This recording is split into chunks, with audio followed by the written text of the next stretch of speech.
Story comes to us from abc4.com. Out of American Fork, Utah. Here's one where, again, this is going to be a see something, call 911. Because that's what happened. Somebody saw something and called the police. Yes, a federal civil rights case has been filed on behalf of Cody Greenland, a Utah man claiming excessive force in his arrest on April 17th of 2020. Greenland's lawyers called the incident a savage beating where Greenland feared for his life. It makes me shake, gets me scared, nervous, upset. The man in this video is Cody Greenland. On the afternoon of April 17th, 2020, he was confronted by officers. Complying, he got to his knees, and then he was blindsided. Here's the view from that officer. I could feel Officer Cannon coming. I could hear his equipment on him. I got hit in the spine by his knee. It like knocked the wind out of me instantly. He is then hit repeatedly. I might have been scared, but I wasn't trying to attack them. But the named defendants include the officers involved along with the American Fork Police Department. At the time, police responded to a call by another shopper that Greenland was allegedly breaking into cars in the parking lot. How did they figure it out? Well, court documents say that Greenland, who was actually waiting for his girlfriend to finish shopping at Target, was kicked out of his apartment earlier that morning and was carrying a duffel bag. He dropped it off next to his girlfriend's car in the parking lot. He's waiting for her to come out. When he tried to open her car door, it was locked. Greenland says he called his girlfriend, but she was not answering her phone, probably because she's shopping. Court documents say Greenland walked to a Dollar Tree next door to purchase snacks and returned to his girlfriend's car. Now, the other shopper reported Greenland after observing him looking into the car and attempting to open it. That's when police officers spotted Greenland and confronted him. So the shopper, he's trying to break into cars. Cars.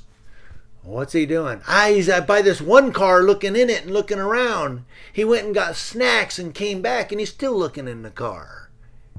But he's trying to break into cars. Don't tase me no more. You can't move your arms. You can't respond to what they're telling you to do when you're being tased like that. They had a call saying that somebody was trying to break into cars. So I guess that's why they were there, maybe for that. What am I being arrested for? But I had no idea, what they were there until I was beaten and bloody. Greenland says he still feels the effects of that day. I continue to have ringing in my ears. My hands are sore.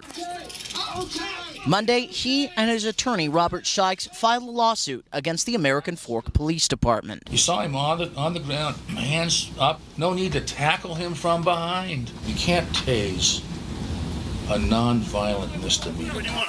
And you guy hit me from the side. I still totally avoid that area. I suggest you shut the up. Don't talk to me like this. Please stop. Look at me, dude. His face is bloodied after the scuffle. And during the incident, Greenland yells, "What am I being arrested for? Why do you hate me?" They hate you because you're not complying with them. You're not obeying them. So you get beat up. The scuffle lasts, and I'm not saying the guy should have complied, by the way. I need to qualify that. I'm just saying that's the reason. If you don't obey a cop, they get pissed, man. I'm not saying Greenland should have obeyed them or complied. I'm saying that's why they hate him. That's why they hate you, because you're not obeying them. I'm on your side. I'm on Greenland's side on this one. But the scuffle lasts for a few minutes before Greenland's hands are placed in cuffs. The police mentioned he wasn't complying when they asked him to get on the ground, but he argues he was kneeling on the ground, so he was complying. Court documents say Greenland is suing on charges including unlawful seizure, excessive force, failure to intervene. There's that one where the good cop goes, I don't see nothing. They got him handcuffed yet? Failure to intervene, outrageous and conscience-shocking conduct, state constitutional claims, intentional and or willful misconduct under state law, Utah state law, unlawful or deficient policies, procedures, and protocols, and failure to train and supervise. So Sergeant was probably there. A follow-up with American Fork Police confirms that the officer who tackled Greenland is no longer working for the police department. So the guy that actually tackled him, he's gone. They fired him. Get rid of him. We're going to get sued. Get rid of him. They think that there are justifiable reasons behind this attack. I guess they're just trying to defend themselves because they know they're wrong. Cody admits he hasn't always been law-abiding. He had drugs on him that day as well. But he's now sober and helps people seek treatment for addiction. And when asked what he's hoping from this lawsuit, Cody says, honestly, it would be great if they would give the police the right training. I want to continue to help people and just spend the time with my family and not have any worries that this is going to continue on or happen again. So any of you that think you're free in America, if you think that, this is a free country, dude, you're only as free as law enforcement allows you to be.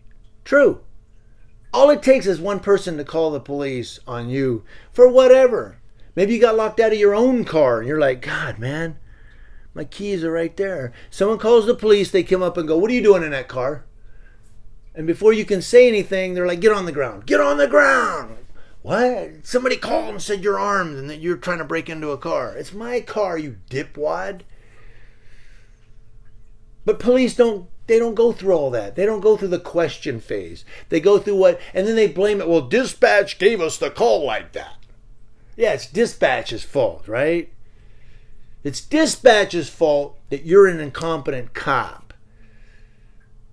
San Bernardino County Sheriff's Deputy Sergeant out of Rancho Cucamonga tried to get me on that once. When this cop walked up, I was doing a First Amendment audit, and he just walked up and started accusing me of going and banging on the door and trying to get in the building. I go, dude, I haven't left the sidewalk the whole time I've been here. And he goes, well, they said. I said, I don't care what they said. And then when I talked to the sergeant, he goes, well, you ought to understand, when dispatch gives us the call. Okay, so you don't have to go out and investigate. Dispatch gives you the call. It must be true. Good thing they didn't say I had a gun in the back of my pants or I'd have been shot. And that's what happens here is somebody calls on this guy and the cops just go out there knowing what's going on and just throw him on the ground, and they're wrong.